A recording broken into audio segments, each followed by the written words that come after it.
This episode is brought to you by Forney Industries, official sponsor of Faction 46 and Nice Motorsports Truck Series teams. Forney offers versatile welding and plasma cutting machines, along with a full line of metalworking accessories for beginners, do-it-yourselfers, and professionals. Forney has everything you need for your next metalworking project. Shop for these top-of-the-line products at forneyInd.com. That's FORNEYIND.com, or at an authorized Forney dealer near you.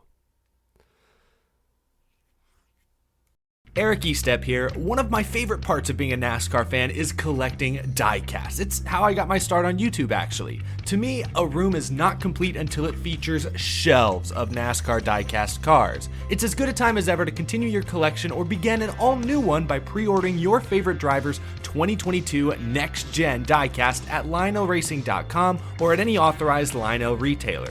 Lionel is the official diecast of NASCAR, and don't miss Lionel Racing's NASCAR Authentics diecasts at a Walmart or Target near you. Not only is Lionel the official diecast of NASCAR, but they're also official supporters of the Out of the Groove podcast network. So what are you waiting for? Head to LionelRacing.com to order your favorite driver's 2022 diecast.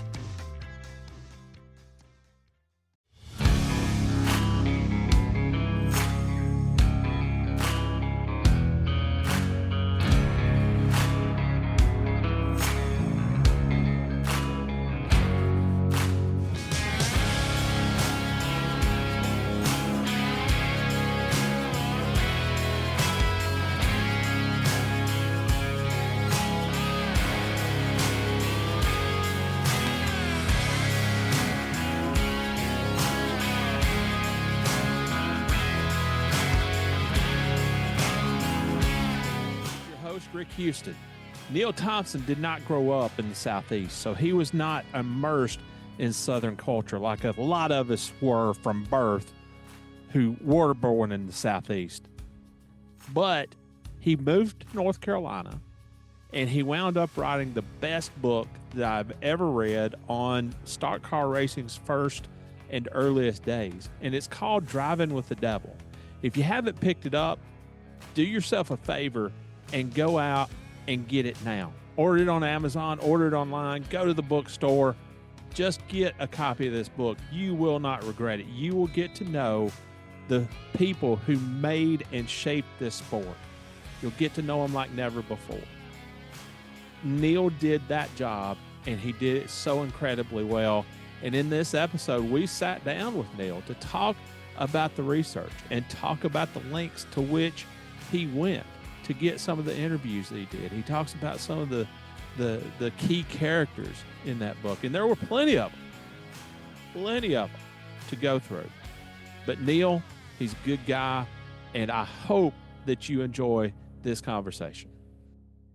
All right, so Neil, first of all, I got to tell you, I used to work for Winston Cup Scene, the newspaper, and have archived all the issues and everything. So my expertise in NASCAR history is mostly limited to the years that Winston Cup Scene was in business, the 70s, 80s, 90s, and 2000s. And I didn't know a lot about the sport's earliest days. I knew the Red Byrons and I knew the highlights.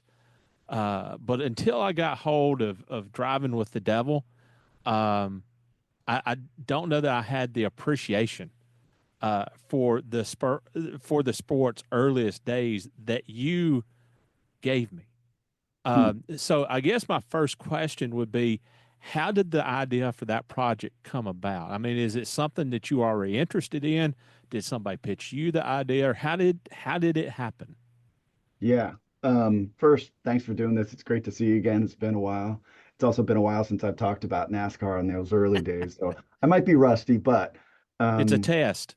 There'll be a test later. Yeah, just give me the C+ now, and we'll call it good. But no, like I got really interested and curious. I guess you could call it. So the book came out. What was it? 2006. I'd say a good 10 years before that. Like everybody else in the country, I was watching NASCAR get bigger and bigger and bigger. So I grew up in a family where my dad was a car guy. He worked on cars all the time. We had engines, in pieces in our basement. But he was mainly a sort of sports car guy, and he would take us to sports car races. I forget what the circuit was called back then. But we would go to like Glen Rock in New York and Pocono Raceway and that kind of thing, me and my little brother. But it wasn't NASCAR racing, this is up in New Jersey, so it was that kind of sport. Um, but then jump ahead to when I'm seeing NASCAR sort of explode and become this national sport, and I wanted to know, where did it all start? And I kind of like you, I would come across sort of the surface level sort of explanation. Oh, it was these moonshiners back in the day, and then Bill France took over, and then it became NASCAR. But I wanted to know, well, who were those early guys? Was it all Bill France? When did it really start? There had to be sort of this backstory, origin story to the whole thing. That's what I wanted to figure out. I wanted to know who were some of the early racers, mechanics, promoters, before it was even called NASCAR or anything else. So literally picked up my family. We were living in Baltimore around that time, and I got deeper and deeper into this project. I was working for the Baltimore Sun. I was a journalist like you, and decided to leave that job and move to North Carolina and sort of be closer to the people and the history and the research for it. And that's what we did. We moved to just outside of Asheville, and that gave me access to sort of the people who were still alive at that time, and many of them have unfortunately passed on. But I think the timing was right. Some of the old timers were, still going strong in their 70s and 80s, and they were willing to talk about it and in a way that maybe they hadn't been decades earlier, including the sort of the guy I consider the main character of my book and the main force behind the early days of NASCAR, Raymond Parks.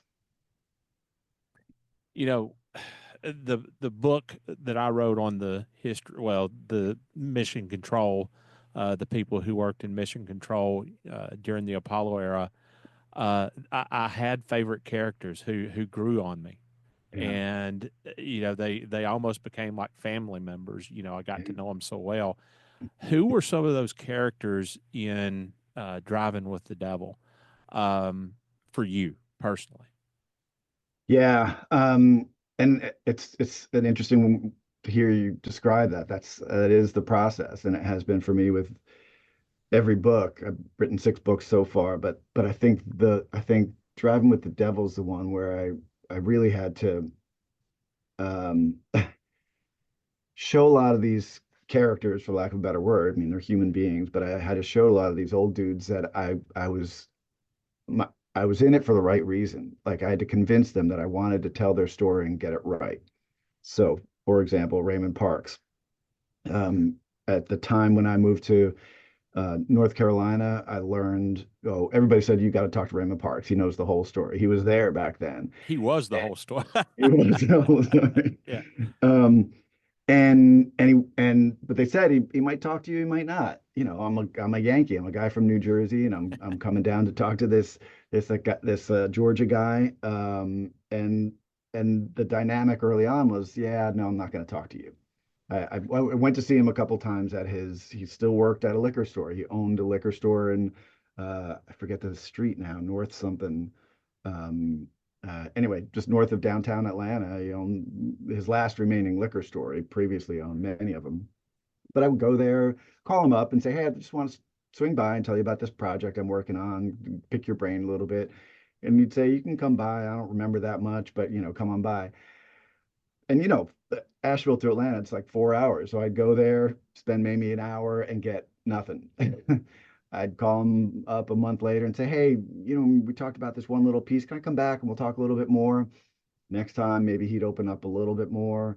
And it took me months of doing this, and showing up and showing him that I was interested and showing him that I was talking to other people and learning more about the history of the sport. And then he started opening up. It helped that his wife, Violet, was there, and she'd sometimes nudge him, like, go ahead, Raymond, tell him about that one time or tell him about that story.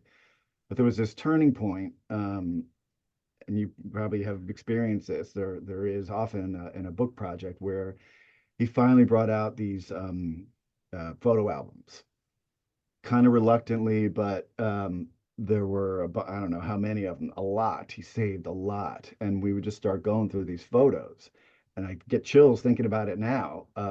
He'd open a page, and there's Roy Hall, leaning against an old, Ford V8 from the 30s. Next page is Lloyd C. wearing coveralls after a race. And he would show me these photos, and I would just gently try and get him to open up about it. Who's that? Where were you? What do you remember about that? And that's how he got the ball rolling, and that's how he came to trust me. And the book never would have happened without him, because he, like you said, he is the whole story, and he has such a good memory of things, and I realize he probably took to the grave. He's since passed, but took to the grave way more stories than he was willing to Yeah. share with a guy like me. But at least he was willing to share enough that I could bring some of that era and those people from back in the day to life, and give him credit for what he did for that sport.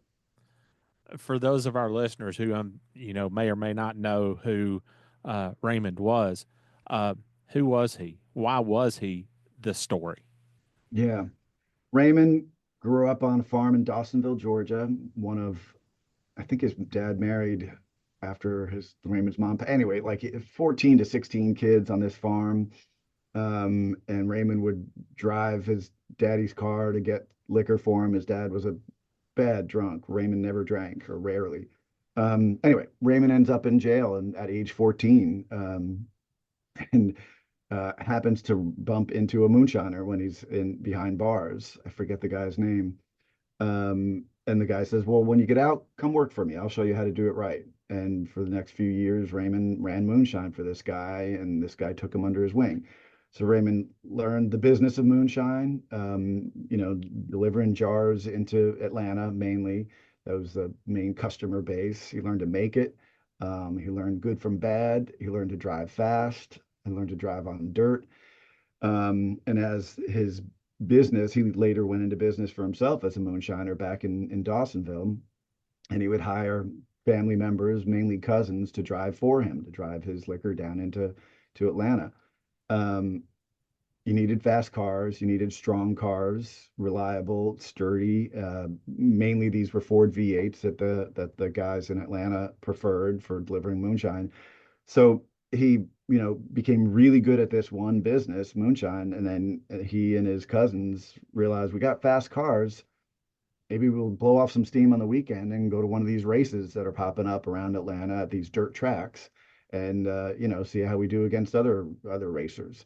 It was really all this a homegrown sport. It was just a bunch of guys in their regular cars, or maybe it was the moonshine cars. They performed the best out at a country fair racetrack or a horse track, or they just make their own track by spinning dirt around an oval, and they'd race each other. Starting in the 30s is when stock began. There are examples of it before that, but at least Southern stock car racing in that Atlanta, North Carolina, South Carolina area started mainly in the 30s. And Raymond, I argue in the book, was the one who first figured out, like, there's something here. Let's get serious about it. Let's not just make it a hobby. Let's find a good mechanic. They did. Raymond worked with this worked for many years with Red Vote, who's another great character. Chain smoking, foul mouth, angry, grumpy old guy. Yeah. Wasn't that old, but genius mechanic with these, especially the Ford V8s, who helped Raymond's moonshine cars drive faster than the law enforcement cars, help them perform better on the racetrack, and they formed what I argue is like the first NASCAR team. Raymond was the owner, Red Vote was the mechanic, and then Raymond's first drivers were his cousin slash moonshine runners, Lloyd C. and Roy Hall. So that's why he's such an important figure. He really realized, well, we can do this almost professionally. And he did more of that after World War II, which we can talk about if you want, because that's when it really took off. There was sort of this lull before all these guys went off to war, and mid 1940s is when it really amped back up and became what they would call NASCAR. again, going back to Go Flight, my mission control book, there's a guy by the name of John Llewellyn who passed away maybe 2 or 3 months before I actually started diving in deep into researching the book. And he was the one guy who became my, he was the guy who I really really would have liked to have talked to. By far, he fought in the Korean War at age 17. He lived with horrible PTSD for the rest of his life. But he was the guy in mission control. He never let his PTSD affect him on the job. But he was also the kind of character.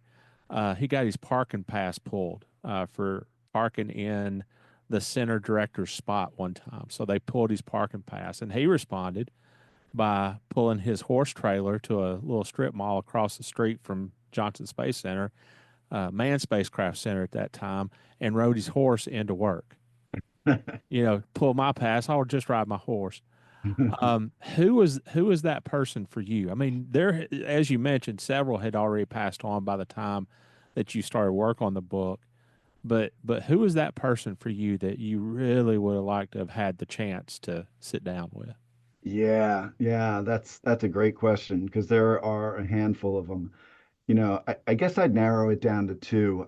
I mentioned Red Vogt, who was the mechanic, but I and he had passed before I started on the book. I talked to his wife and his kids, and they shared as much as they could.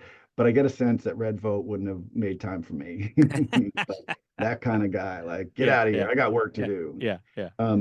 But I think the guy I really would have enjoyed talking to was Red Byron, who, after the war, became part of Raymond Parks' team, raced for him for years, and became, the first champion of NASCAR, won the series such as it was at that time in 1948 and again in 1949, which is the first sort of official stock car season, I guess.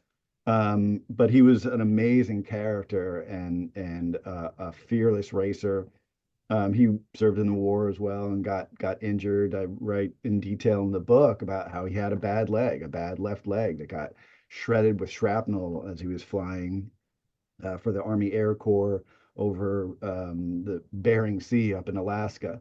Their planes got fired on by I think Japanese. Anyway, crash landed and his leg was just shredded. The doctors wanted to amputate and he wouldn't let them. He said, I'm a race car driver. I need that leg. So he Wow. went Yeah. through a long period of rehabilitation to keep his leg. It was never the same. He always walked with a limp. Um, but he had to with Red Vogt's help, they rigged up a special clutch pedal that had these little pegs, and his leg was in a brace often, and he would have to put his brace and the special boot, orthopedic boot, into these little pegs on the clutch pedal, and then when he would change gears, he would have to like shift his body to depress the Wow. clutch Yeah. pedal, which Yeah. is bonkers to me, right? Like this fast, dangerous sport, and this guy's got this, bad leg, and his leg would be bloody after a race from the chafing of the brace that it was in. Um, so he was just an incredible racer, uh, uh, super smart, not a Southerner. I think he was from Colorado originally, but he really fit right in with this whole scene.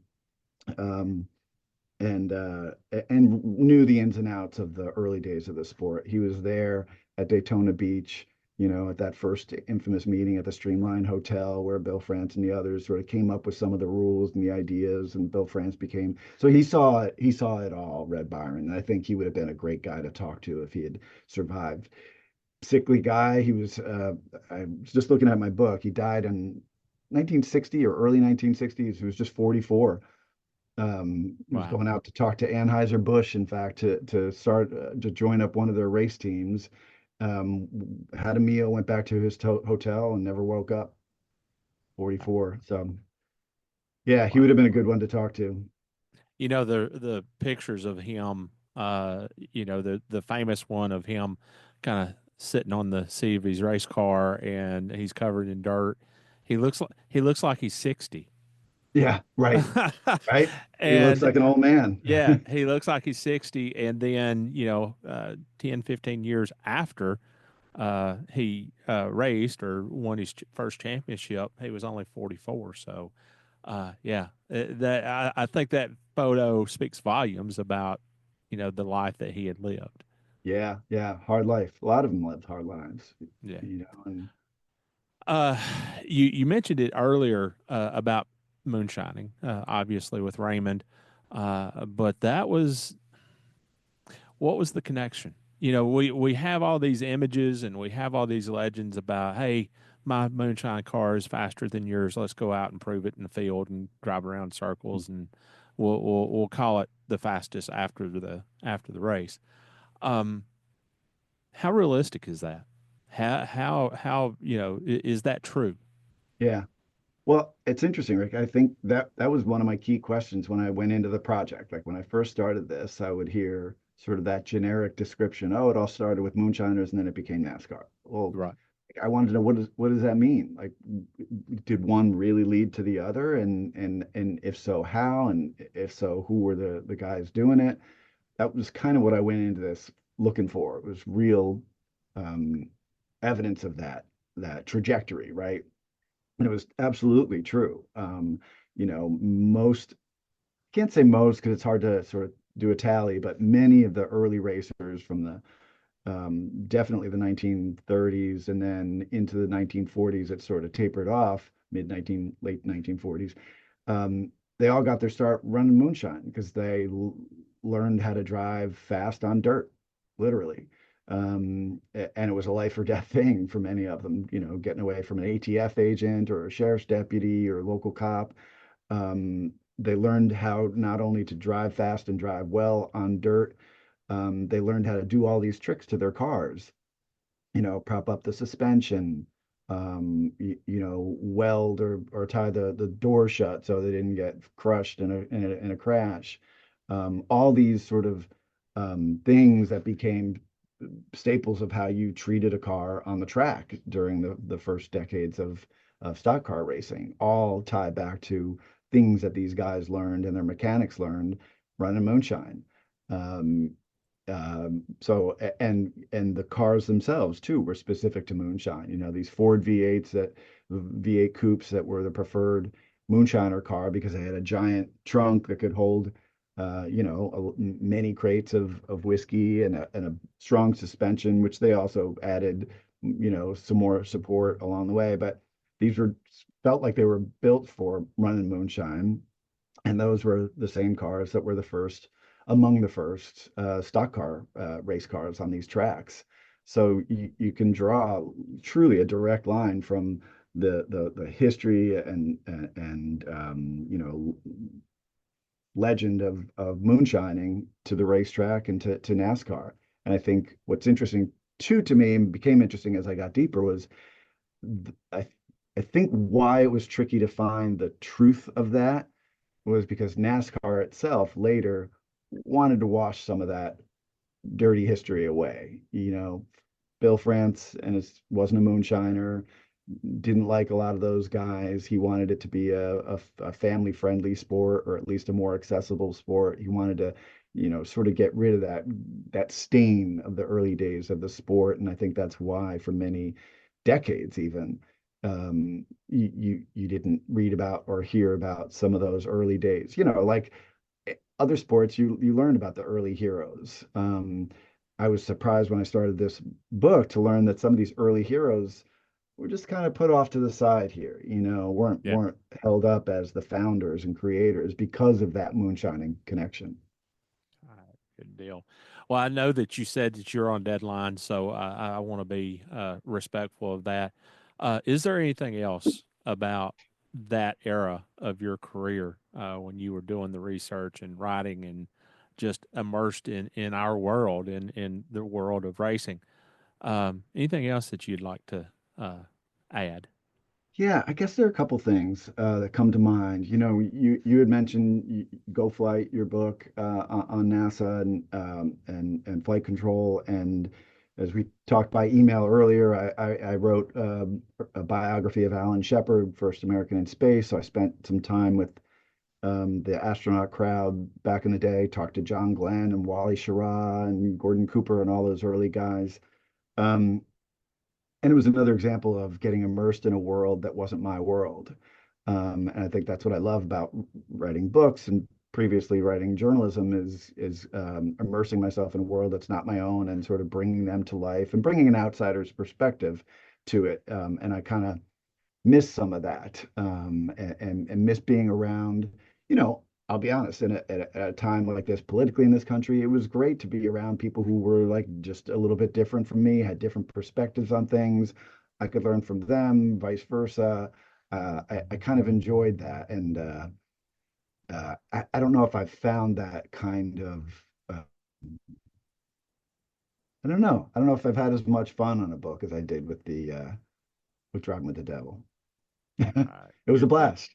Well, And I got to you were in load up on God's a lot of country. moonshine. What's that? You were in God's country. It was, yeah. Yeah. And I feel bad now. You know, I mentioned we lived outside of Asheville. I hope everything's coming back together over time there. They really got hammered, and it breaks my heart. My wife is the district court judge, and we actually spent a couple of days in Asheville last week. And it's out of the news cycle now, Yeah. by large part. But it's going to be a long time before that area gets back to normal. I mean, no restaurants were serving tap water, or everything that they were serving was canned drinks.